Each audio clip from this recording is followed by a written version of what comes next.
신경외과 서울성모병원 신경외과에서 뇌혈관 파트 쪽에 이제 수술을 주로 담당하고 있는 부교수 최재호라고 합니다. 예, 반갑습니다. 네, 시간도 좀 지체되고 해서 바로 본론으로 말씀드리겠습니다. 뇌동맥류라고 많이들 들어보셨죠?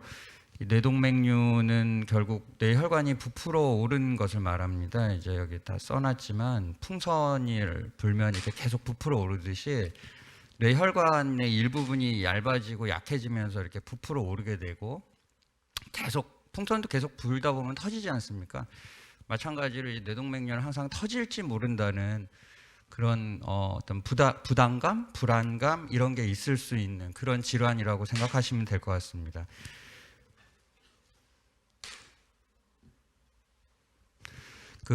여기 써놨지만 파열 확률은 모든 동맥류를 다 합해서 연간 한 1% 정도로 알려져 있고요. 이거 자체가 높지는 않은데 파열이 되면 좀 위험할 수 있다고 알려져 있어서 우리가 항상 치료를 고려를 해야 됩니다. 파열 확률은 뭐 다 동맥류라는 하나의 질환에 묶여 있긴 하지만 크기, 위치, 모양에 따라서 파열 확률이 완전 천차만별이고요. 그걸 다 같은 질환군에 묶기는 조금 어려운 부분이 있을 수는 있을 것 같습니다. 그래서 많은 분들이 외래에서도 물어보시는 건데 이게 저 동맥류 요즘 건강검진을 워낙 많이 하지 않습니까? 그래서 동맥류가 발견됐다고 오시는데 막 사색이 돼서 오십니다. 그래서 이거 꼭 치료해야 되고 막 터지면 뭐 어떻게 하나요? 막 이러는데 이 결론적으로 모든 뇌동맥류를 다 치료하는 건 아닙니다. 왜냐하면 잘 안 터진다고 알려져 있는 동맥류도 있고요. 치료 자체가 100% 안전한 건 있을 수가 없어서 여러 가지 요인을 판단해서 결정해야 하고 결국은 기저질환, 그 다음에 기대여명 이런 것까지 다 복합적으로 다 고려를 해서 동맥류 인자, 환자 인자, 그 다음에 여러 가지 사회 경제적 인자 이런 걸 다 고려해서 치료를 결정을 해야 될 것 같습니다. 이게 통계 자료인데요. 2021년에 보면 이제 2017년부터 계속해서 지금 동맥류 환자 수는 증가되고 있지 않습니까? 이게 아무래도 건강검진을 많이 시행하다 보니까 비파열성의 무증상의 이제 동맥류들이 발견되는 게 계속 늘어나고 있는 추세인데 결국 치료가 늘어나고는 있지만 그 비율을 보시면 대략 한 10% 이상 정도만 13% 뭐 한 10에서 13% 이 정도만 치료를 하고 나머지 한 8, 90% 이상은 다 지켜보는 경우가 더 많다고 그렇게 알고 계시면 될 것 같습니다.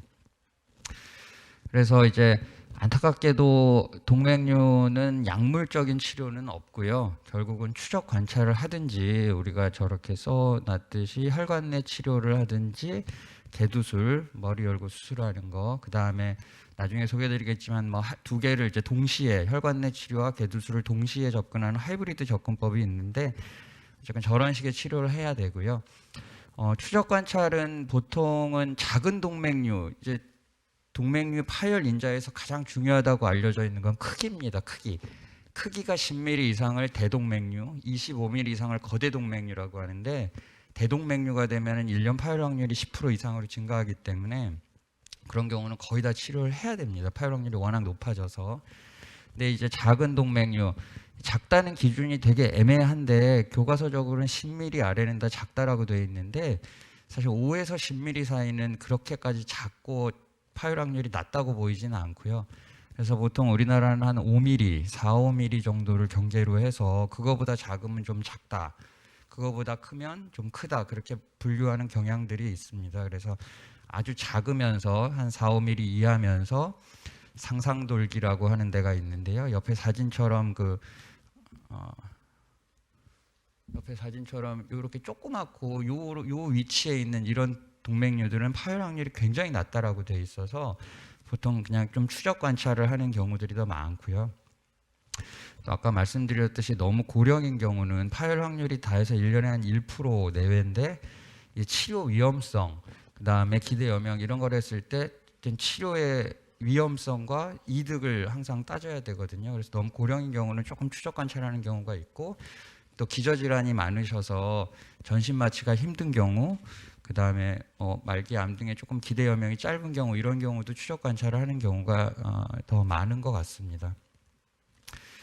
나머지 치료에 대해서 다 좀 조금 더 자세히 보시면 혈관 내 치료라는 거는 보시면 이게 코일 이렇게 백금으로 만들어진 머리카락보다 더 부드러운 철사라고 생각하시면 됩니다. 철사인데 굉장히 부드러워 갖고요. 이거를 요 동맥류 안에다가 이렇게 집어 넣고 뭐 필요하면은 이런 스텐트 같은 거를 떠 받치고 해서 요거를 혈관 안쪽에서 치료를 해서 동맥류를 피가 못 들어가게 안에서 막는 거라고 생각하시면 될 것 같습니다. 그래서 단순하게 코일만 넣는 경우도 있고 뭐 스텐트를 넣어서 조금 더 이렇게 코일이 빠지지 않게 보조를 해주는 경우도 있고 뭐 다중도관 이용법도 있고 여러 가지 방법을 이용하지만 결국은 동맥류 안에다가 뭘 채워서 막는다 그렇게 생각하시면 될 것 같습니다. 근데 이것도 이제 기술이 계속 발전을 해서 예전에 저게 1990년대 우리나라에 96년인가에 저 처음 코일이 들어왔는데 그때는 코일 색전술밖에 방법이 없었는데 2000년대에 들어서 같은 스텐트인데 아까 요 스텐트는 이런 스텐트는 코일이 빠지지 않게 이제 받쳐주는 건데 보시면 이런 스텐트 이런 그물망을 보면 얘보다 훨씬 더 촘촘하게 있지 않습니까? 그래서 이런 걸 혈류 변환 스텐트라고 하는데 이런 혈류 변환 스텐트를 이용해서 이렇게 아주 큰 동맥류는 사실 안에 코일을 채워 넣거나 다른 치료 방법이 거의 예전에는 없었는데요. 그런 거를 치료할 수 있게 그리고 이런 방추형이라고 해서 이렇게 불룩하게 부풀어 있는 경우는 어디에 타겟을 해서 코일을 넣기가 어렵습니다. 이런 경우에 좀 특화돼서 좀 좋은 치료 성적을 보이는 그런 치료법도 이제 나왔고요. 이거는 코일을 좀 대체한다고 보시면 되는데 이런 촘촘한 그물망으로 된 바구니가 있습니다. 이 바구니를 동맥류 안에다 예전에 코일을 막 여러 개를 넣어서 막았는데 아무리 항아리에다가 우리가 자갈 같은 걸 집어넣어도 빈 공간들이 있지 않습니까? 그래서 코일의 가장 큰 단점은 재발률이 좀 높을 수 있다는 건데 이건 이론적으로는 딱 여기에 맞춰서 바구니 하나만 넣고 나와서 뭐 따로 약도 안 드셔도 되고 뭐 재발률도 이론적으로는 좀 적을 수 있다. 그래서 여러 가지 장점이 있는 그런 치료법이라고 이제 최근에 나온 우리나라에서 2020년경부터 썼던 그런 이제 비교적 최신 그런 기술이라고 보시면 될 것 같고요. 결론적으로 이런 것들은 이제 다 혈관 안쪽에서 하는 거기 때문에 가장 큰 장점, 개두술에 비교해서 가장 큰 장점은 상처가 없고 통증이 좀 적습니다. 이 사타구니 혈관을 통해서 들어가는 거기 때문에 겉에서 봤을 때 치료를 했는지 머리 쪽 치료를 했는데 뭐 치료를 했는지 안 했는지 그냥 육안으로 봤을 때는 알 수가 없고요. 그리고 시간이 좀 빠르고 그 다음에 좀 빨리 퇴원할 수 있고 그런 장점이 있을 수 있습니다. 근데 이제 개두술은 많은 분들이 약간 오해하시는 것 중에 하나가 이제 개두술은 무조건 혈관 내 치료보다 더 위험하다고 생각하시는 경우들이 있는데 그거는 이제 실제적으로 두피에 이제 칼을 대고 내 뇌를 수술방에서 조작한다는 그런 두려움이 큰 게 더 많은 것 같습니다. 당연히 두렵고 무섭고 한데 그리고 수술 시간도 더 길게 되고요. 근데 이것도 이 나름대로의 장점이 있습니다. 왜냐하면 이제 눈으로 우리가 직접 보면서 수술을 하는 거기 때문에 좀 더 완벽하게 할 수 있는 가능성이 있고 이렇게 동맥류에서 혈관이 붙어갖고 분지돼서 나가는 경우들이 있는데 이런 경우는 안에서 막다 보면 그 분지 혈관이 막히는 경우가 있을 수 있거든요. 그걸 눈으로 보고 피해서 할 수 있다는 장점. 그리고 아까 스텐트를 넣었을 때는 우리가 이물질이기 때문에 혈관 내에 찌꺼기 같은 게 낄 수 있어서 내가 뇌경색이 없지만 아까 이현빈 교수님 말씀하신 뇌경색 약, 그 항혈전제, 혈소판 제제를 한 2년 정도를 복용을 해야 됩니다. 그래서 그 복용을 안 해도 된다는 장점이 이제 개두술에는 있을 수 있고요. 그리고 예전에는 다 뭐 머리 수술하면 머리 빡빡 깎고 막 상처 이만큼 나고 그렇게 생각을 하시고 그렇게 아시는 분들이 많을 텐데 요즘은 이제 수술 기술도 발전해서 눈썹을 통해서 들어가는 경우도 있고요. 머리 수술인데 뭐 저희 병원 같은 경우는 이제 머리로 들어갔지만 머리는 안 깎고 시행을 하고 뭐 저렇게 써 있는 여러 가지 다른 테크닉들이 좀 나와서 조금 더 덜 침습적으로 수술할 수 있는 방법들이 나왔습니다. 간단하게 소개시켜 드리면은 이게 이제 눈썹 절개 수술인데요. 이렇게 눈썹 위로 한 4cm 뭐 이 정도만 절개를 해서 뼈도 한 2cm 정도만 떼고 들어가서 이렇게 동맥류를 결찰술을 시행했던 그런 사진이고요. 이거는 이제 상처 자체는 예전 고식적인 방법하고 똑같은데 여기에 근육이 있습니다. 이제 가장 미용적으로 이제 수술하고 나서 문제가 되는 게 수술하신 분들 보시면 알겠지만 여기가 쏙 들어가게 됩니다. 근육 위축이 와서. 그래서 이런 식으로 하면은 여기 근육을 손상을 안 주기 때문에 위축이 좀 덜 온다는 장점이 있을 수 있고요. 그리고 이거는 이제 미니테리온 접근법이라고 해서 이게 수술하고 이틀 후 사진이거든요. 머리 감고 나면 여성분들은 거의 티도 안 납니다. 여기 옆에 한 5cm 정도만 딱 절개를 해서 이제 수술을 진행을 하게 됩니다. 근데 요거는 이제 모든 동맥류에 다 적용을 할 수는 없고 여기 써놨듯이 중내 동맥에 있는 동맥류에만 보통 적용을 할 수 있는 방법이라고 알고 계시면 될 것 같고요. 그래서 뭐 수술을 잠깐 보시면 이게 뇌 동맥류 실제 수술한 게 이게 실제 뇌고, 근데 저희 보시면 아시겠지만 이제 뇌 수술을 한다고 해서 뇌를 막 많이 조작을 하거나 그러진 않습니다. 이제 뇌혈관이라고 하는 거는 항상 뇌와 뇌 사이에 있는 공간에 존재하기 때문에 그 공간으로 이렇게 들어가서 뇌 자체에는 거의 영향을 안 준다고 보시면 될 것 같고요. 이게 동맥류가 보이는 거고, 그리고 여기 필드 수술 시야를 보시면 아시겠지만 피도 그렇게 많이 나거나 그러지 않습니다. 그리고 요거 수술하는 시간은 요거 안에 현미경 보고하는 시간은 뭐 보통 한 30분에서 1시간 정도면은 거의 다 끝나기 때문에 생각보다는 그렇게 침습적이지는, 물론 당연히 침습적이고 그렇지만 그렇지는 않다. 너무 그렇게 막 공포감과 두려움을 가지실 필요는 없다라고 조심스럽게 좀 말씀드릴 수 있을 것 같고요. 저렇게 조금 남아있는 부분도 이렇게 눈으로 다 확인하면서 여러 개 도구를 이용해서 완벽하게 좀 할 수 있다는 그런 장점이 있을 수 있습니다. 그리고 하고 나서 요즘 기술이 많이 좋아져서 현미경 안에서 이렇게 혈관 안쪽을 이렇게 조형해서 볼 수 있는 방법도 생겨서요. 잘 동맥류가 되고 나머지 혈관들은 괜찮은지도 다 수술 시간 내에서 확인을 하고 나올 수가 있습니다. 지금 비파열성 뇌동맥류 치료, 이게 미국 자료고 이게 한국 자료인데 결국은 수술은 계속 비슷한 수준을 유지하고 있고 미국이나 한국이나 코일 색전술은 계속 이제 증가하고 있습니다. 그래서 뭐 혈관 내 치료가 동맥류 치료의 대세인 거는 절대 부인할 수 없는 사실일 것 같고요.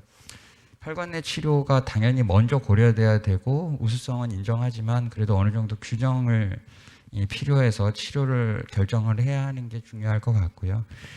서울성모병원 저희가 이제 쭉 보면은 계속 이제 치료 수는 증가해 왔고 현재는 작년 같은 경우는 작년 한 해에만 저희 병원에서 한 600분 정도의 동맥류를 치료를 했던 것 같고, 물론 이 혈관 내 치료가 증가하고 있지만 그래도 저희는 이제 비교적 균형을 맞춰서 환자분한테 가장 유리하고 안전하고 그런 치료를 제공하려고 노력을 하고 있는 그런 거라고 보시면 될 것 같습니다. 그리고 마지막으로 이제 하이브리드 접근법이라고 하는 거는 이렇게 큰 동맥류들은 사실 혈관 내 치료도 어렵고 수술적인 치료도 뭐 합병증 발생률이 너무 높고 그렇습니다. 그래서 이렇게 이거는 뭐 좀 다른 거긴 한데 이렇게 수술로 해서 다른 쪽에 혈관 우회수를 한 다음에 그 혈관 안쪽에서 또 여기를 막아갖고 이렇게 완벽하게 없애는 치료를 할 수도 있습니다. 이제 하이브리드 수술실이라고 이제 동시에 혈관 내 치료랑 머리 열고 수술하는 걸 진행할 수 있는 그런 수술실이 저희 병원에는 이제 마련이 되어 있고요. 요즘은 그런 수술실이 있는 병원들이 많은데 저희 병원은 꽤 일찍 2015년부터 이걸 해서 좀 활성화가 잘 돼 있다 그렇게 생각하시면 될 것 같습니다. 그래서 이제 거의 결론에 다가가고 있고요. 관리는 아까 말씀드린 대로 아쉽게도 약물 치료가 없습니다. 그래서 이게 그냥 추적 관찰하시는 분이 아까 말했듯이 한 90%, 80-90%는 추적 관찰을 하는데 그러면은 이거를 어떻게 하면은 안 터지게 할 수 있느냐 할 때 가장 중요한 게 담배랑 고혈압입니다. 그래서 담배는 일단 뇌혈관의 가장 독약이라고 생각하셔야 되고요. 그건 뇌졸중뿐만 아니라 아까 뇌경색뿐만 아니라 이런 동맥류에도 마찬가지입니다. 그래서 담배 반드시 끊으셔야 되고 고혈압이 있으신 분들은 약 잘 드시면서 혈압을 정상 혈압 범위 안에 들어가게 조절을 잘 하셔야 되고요. 같은 얘기고 금연 혈압 조절이 가장 중요하고 많이 또 질문하시는 게 동맥류 있는데 난 뭐 비행기 타도 되냐, 운동해도 되냐 하지만 치료 안 하기로 했다면 이런 거 전혀 제약을 받으실 필요는 없습니다. 비행기 탑승 다 하시고 운동도 하고 싶은 거 있으면 다 하시면 되고요. 그리고 이제 뭐 예후가 물론 좋지가 않고 하지만 다 파열되는 것은 아니고요. 그래서 아까 말씀드린 여러 가지 요인을 고려해서 신중하게 치료를 결정해야 될 것 같고요. 이건 물론 뇌혈관 전문 신경외과 의사들과 잘 상의하셔서 결정을 하셔야 될 것 같고요. 치료하지 않는다면 영상 검사를 통해서 커지는지 모양이 변하는지는 꼭 보셔야 됩니다. 그래야지 이제 그걸 치료를 할지 말지 결정을 하게 될 것 같고요. 다양한 아까 보여드린 대로 다양한 치료 방법이 있고 각각 장단점이 있기 때문에 항상 전문가랑 상의하셔서 치료에 적극적으로 동참하시고 참여하셔서 치료 방점을 같이 결정해 나가는 것이 좋은 치료 방법일 것 같습니다. 네, 경청해 주셔서 감사합니다.